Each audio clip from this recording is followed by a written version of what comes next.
Now the question that arose before the Supreme Court was, what is the meaning of the term old in these phrases which have been used?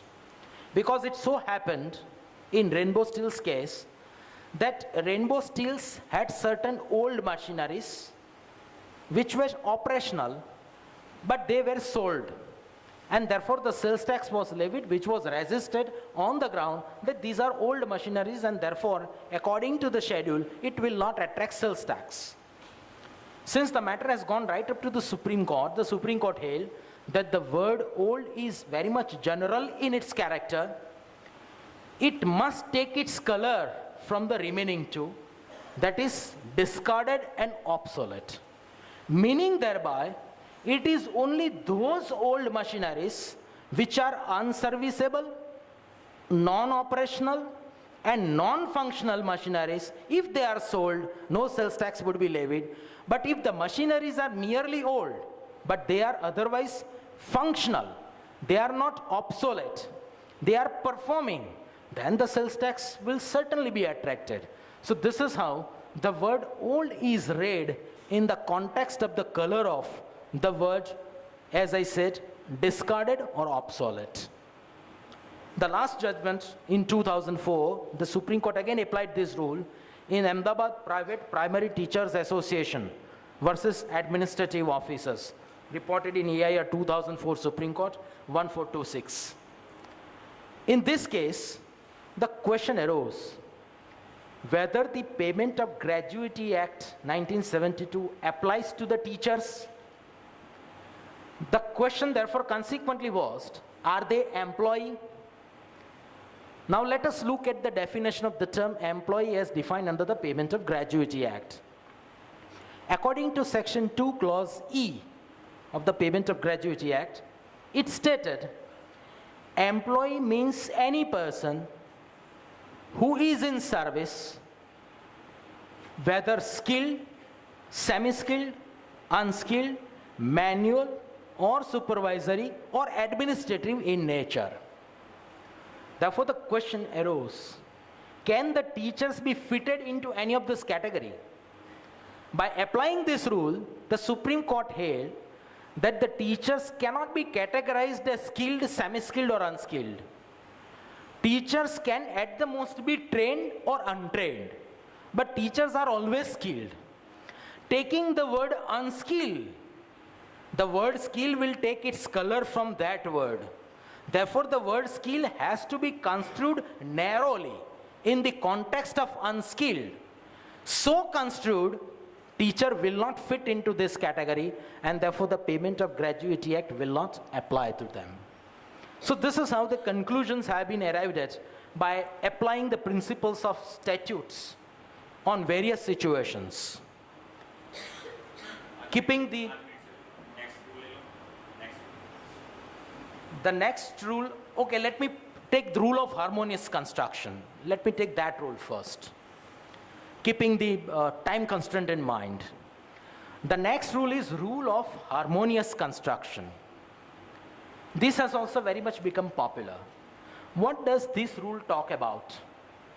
This rule says that when there is an apparent conflict between the two statutory provisions, or when there is an apparent conflict between the two statutes operating in the same field, the court must adopt that interpretation by which the conflict can be reconciled, and as far as possible, the effect should be given to both the provisions so that both the provisions can work independently and operate in their respective field. This is what is called rule of harmonious construction. Therefore, the attitude of the court should be that amongst the two apparent conflicting provisions, the conflict should be eliminated to a bare minimum level, the conflict should be reconciled, and at the same time, as far as possible, the effect should be given to both of them. The glaring example of this rule in its applicability was found in Venkatraman Devru versus State of Mysore, that is AIR 55 Supreme Court, 58 Supreme Court, 255. The question was here with regard to the conflict, apparent conflict. There is no real conflict. Apparent conflict existing between Article 25, Clause 2 of the Constitution and Article 26, Clause B of the Constitution. Let me look at the facts of the case first briefly. Venkatraman was a managing trustee of one charitable trust, which was a religious trust, a Hindu religious trust. The state government, through of course the charity commissioner, demanded profit and loss account and balance sheet from the trust. And upon furnishing them, the state government, through of course the charity commissioner, said that we will be appointing 2 more trustees to your trust, which will be the government nominees. This action of the state was challenged by the managing trustee on the ground that my trust is basically a religious trust.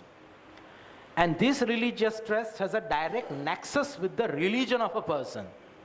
Therefore, you are interfering with right to manage and administer religious institution guaranteed to me under Article 26B of the Constitution. You all are aware that under Article 26, what is guaranteed is right to manage and administer the religious institution or denomination. Therefore, you are violating Article 26B. On the other hand, the state of Mysore contended that we are not violating Article 26B, but we have got the power to interfere with your economic, political, and financial affairs under Article 25, sub-Article 2. Because having guaranteed right of religion under Article 25(1), Article 25, sub-Article 2 says that notwithstanding anything contained in Clause 1, state shall have the power to regulate economic, political, and financial affairs of any religious institution or denomination. Therefore, the power that we have derived is under 25(2). Therefore, the Supreme Court noted that there exists apparent conflict between 25(2) and 26B. How to resolve it? The Supreme Court went to the root of the matter. And the Supreme Court said that ultimately what is the root of the right? The root of the right is right to religion. If there is a religion, therefore there is a religious institution and denomination. If this right to religion under 25(1) itself is subject to this restriction, then naturally right to manage religious institution will also be subject to the same limitations, and therefore there is no necessity that the same bar should be prescribed even under 26B as well. The conclusion therefore is that the Supreme Court hailed the state of Mysore justified in interfering with the management of the religious institutions. So with this, I sum up the present day discussion. Whatever little that I am aware of and whatever little that I have understood about this. In fact, when Asim Bhai came, I had specifically and pointedly asked him this question, that I will try to do my level best, because otherwise the subject of interpretation of statute is very dry. And I hope I have succeeded in my little effort in convincing you about the applicability of the principles of these statutes. Thank you very much. Interpretation of statute as a subject, as a raw subject, may have been very dry, but it certainly adds a lot of knowledge to your obedience to what is going on in the court. It makes your obedience an intelligent acquiescence, which makes it much less degrading otherwise. I request all of you to join us for lunch. We have some preparations made in the tea club.